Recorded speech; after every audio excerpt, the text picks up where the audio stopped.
नमस्कार। नवरात्रि अनेक अनेक शुभेच्छा सह मनोजा माई स्टोरीज को आपण मानक स्वागत। आज आसतु बनैबा छेना खीरी। भोजी स्टाइल छेना खीरी आम घरे मध्य बनई परिबा। तेबे चलतु बनैबा छेना खीरी। एथिपाई मु 200 ग्राम छेना नैची। सेथिरु पानी को पूरा निगाड़ी दे सुखिला कर देची। प्रथमे एई छेना को हाथ रे भल भाबरे गुंड गुंड कर देबा। एई भली भाबरे हाथ रे ताको गुंड कर देबा। तापरे गोटे कड़ाई बसई बा पैन बसई से घी पकई देबा। घी गरम हो गले से काजू किशमिश भाजी देबा। काजू किशमिश गोल्डन ब्राउन कलर हवा पर्यंत आम ताको भाजीबा। गोटे मिनिट रे एटा हो एबे देखंतु काजू किशमिश भजा हो गला। एबे ताको गोटे बाउल को आम काढ़ी देबा।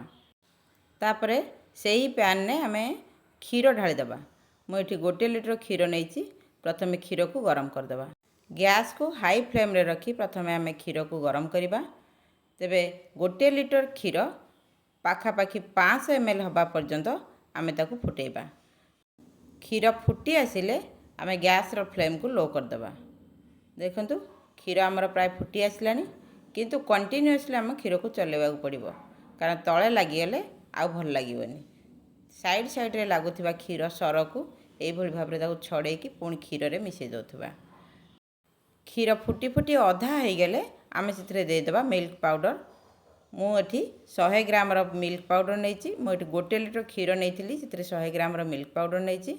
एबे मिल्क पाउडर को क्षीर सहित भल भाव मिसई देबा।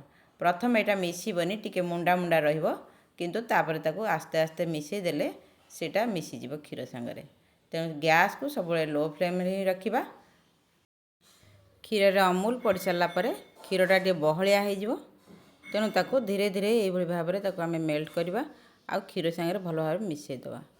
तापर से आम देदेबा मिल्क मेड। मुझे 100 ml मिल्क मेड नहीं। एबे सेठी को मध्य भल भाव गोले की मिसई देबा। तापर ए क्षीर को बहलिया करवा जेमती कि सेटा छेना छेना भलिया रहिबो। क्षीर बहलिया हो गला पर आम से पकईदेबा आगुर रखिथिबा छेना। छेना को भल भाव गुंड कर रखिथिबा। एबे से आम छेना पकईदेबा। ये छेना खीरीटी खाइबाकू बहुत सुआदिया। एटी को खाइबाकू समस्ते पसंद करेंगे। एबे छेना को क्षीर रे पकई सारा पर ताको भल भाव गोले देबा।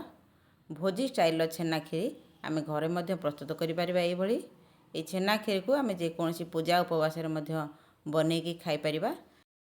घरे पिला मानकर जन्मदिन रे किंबा जेकोसी ऑकेजन रे मध्य आम एटी को बनै परिबा। एबे देखंतु खीरी हमर केते बहलिया हो गलानी। ताको आउटे बहलिया कर देबा। खीरी आमर बहलिया हो गला पर आम से भाजिकी रखिथिबा काजू किशमिश को पकईदेबा।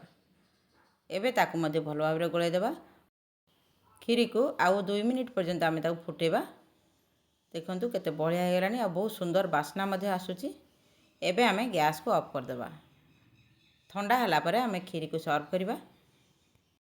एबे प्रस्तुत हो गला आमर छेना खीरी। आशा करे वीडियोटी आपण मानकु निश्चय भल लागिथिबो। वीडियोटी भल लागिथिले लाइक एंड शेयर करने को भूलें। आउ जदि प्रथम थर मो चैनल मनोजा माई स्टोरीज को देखुंत तेबे यहां सब्सक्राइब कर दियंतु। आपण मानकर मतामत मते कमेंट बॉक्स रे निश्चय जणांतु। एई भली स्वादिष्ट खीरी घरे प्रस्तुत करंतु आउ निजे खाइबा सहित अन्य मानकु मध्य खुआंतु। अन्य एक वीडियो रे आपण मानक सहित देखा हबो। से पर्यंत रहुची। नमस्कार।